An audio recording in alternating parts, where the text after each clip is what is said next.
What is up, guys? It is Gamers Revolution here. Now, I just wanted to talk about Black Ops 2 in a whole. We are pretty much winding down on what the rest of Black Ops 2 is, and I just wanted to give a personal thanks to Treyarch for creating such an awesome game. Now, I know a lot of you maybe didn't like Black Ops 2 so much, but I think it's one of my favorite Call of Duties. There were a lot of ups and downs, and I kind of wanted to go into more detail on that. So we are going to start out with the campaign. Now, the campaign was awesome. I didn't actually play the Black Ops 1 campaign, so I can't really say if it was good storyline wise. So we're just going to leave it at that and let you guys decide for yourself if it was a good campaign. But moving on to the multiplayer. Now, this is where things get a little bit more interesting.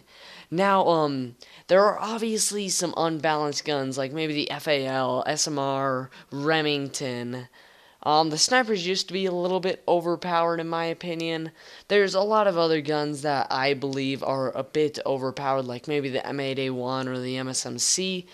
But Treyarch did a pretty good job of balancing these. They could have done a lot better job, but they did what they could. Now, going on to the DLC, I thought the DLC was awesome for it. They could have done a little bit less remakes. That's what kind of ruined this last DLC for at least the multiplayer side, was that they did two remakes, and I wish they would have just had 4 plain new maps.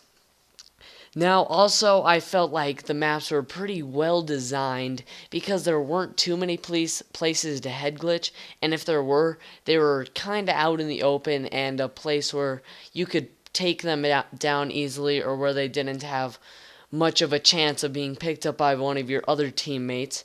But also, I feel like some of the head glitches were a little bit too overpowered, but overall, I think they did a great job in map design. Now, as far as the kill streaks go, I liked all of them. I felt they were really balanced on how much score you needed to get them. I didn't really like how the swarm was nerfed halfway through the game. Like, it was sort of hard to get a swarm early in the game, and they just nerfed it, and now it completely sucks, so I don't even use it anymore. But, along with that, the nuclears. Oh man, that was a terrible idea on Treyarch's part. I loved the Moab. And I thought I was going to be going for nuclears this whole time in Black Ops 2. I think I only got 2 nuclears in Black Ops 2 entirety, which, kind of sucks, but it wasn't my favorite thing to go for. And that's why I'm glad COD Ghost is going to have the Odin Strike, and I believe they are going to have a special nuke in there, but we'll just have to wait and see. Now that pretty much wraps up the multiplayer part. Something about League play, but it was awesome. I thought it was a really great idea, and I loved how they were actually adding in the fact of getting into competitive-based gameplay, and good job for Treyarch. Infinity Ward starting to follow that. Absolutely awesome. Now let's move on to the zombies, because this is my favorite part of the game. Now, some of you may think multiplayer is my favorite part because I didn't actually post too much zombies, but I love the zombies. Absolutely love them. But Black Ops 2, it wasn't the best, I have to admit. I liked the Black Ops 1 maps. I've liked all the World at War maps. But Black Ops 2, I feel like they were just trying to get a little bit too creative. Like, in Transit, they went with a thing that I believe it was 180 times bigger than the moon, and that's just a crazy size. They had a bus, not their best idea. They had buildables, still not really a fan of them. Let's see, denizens, oh my goodness gracious.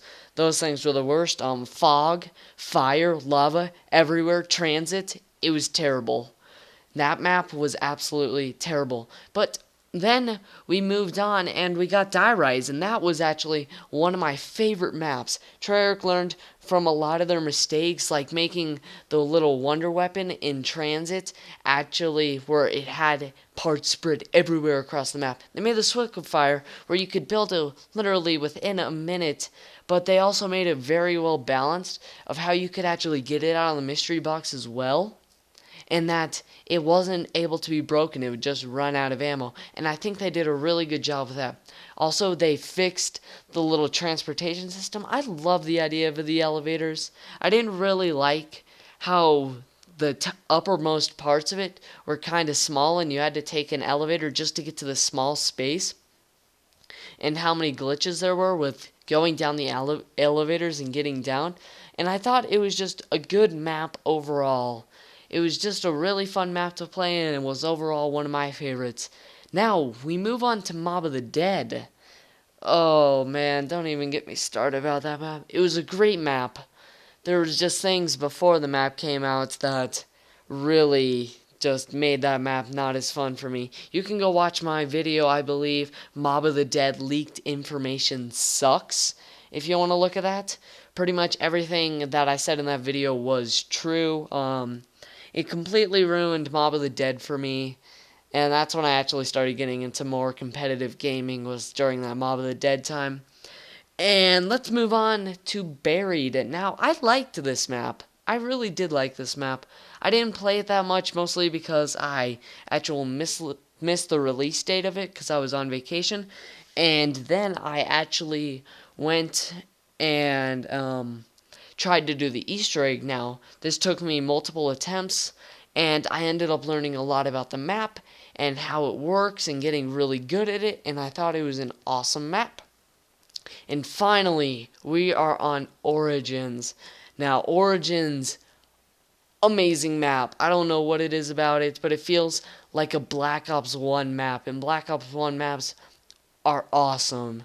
And there are still many things in that map that relate me back to Transit, like the tank and the buildables and all that kind of stuff. But it just doesn't feel the same. It feels like the tank is something that would have been like maybe back in Kino der Toten or something like that. Maybe like, I don't know. But it just felt natural. It felt like they weren't going too crazy with it. Like, it was just awesome. And Giant Robots, not my favorite. But I believe that either Die Rise or Origins is my favorite Black Ops 2 Zombies map, just because of how those were laid out and how balanced they were and how awesome it was. And yeah, I just wanted to thank Treyarch for making this awesome Black Ops 2 game, and I can't wait to see what they have in the future. And I'm also looking forward to Call of Duty Ghosts. So, Infinity Ward, you better set your standards high, because I know mine are high, for this new Call of Duty Ghosts to outbeat Black Ops 2. Well, anyways, I hope you guys enjoyed this long video of me breaking down what I liked and didn't like in Black Ops 2. And I will see you guys in Call of Duty Ghosts when it comes out. But anyways, subscribe if you haven't already, and I'll see you in probably tomorrow. See you guys later. Bye. A little bit of that. Tell the DJ, go ahead and run it back. We're dancing, no stopping. Soon as they hear this, they rocking. All the way from China to Boston, from Mexico to Moroccans. I got them dancing, dancing, dancing. Got them in a trance like it's magic. This that landmine explosive, and that explosion is tragic. So watch your step, girl. Cause when I walk in a room,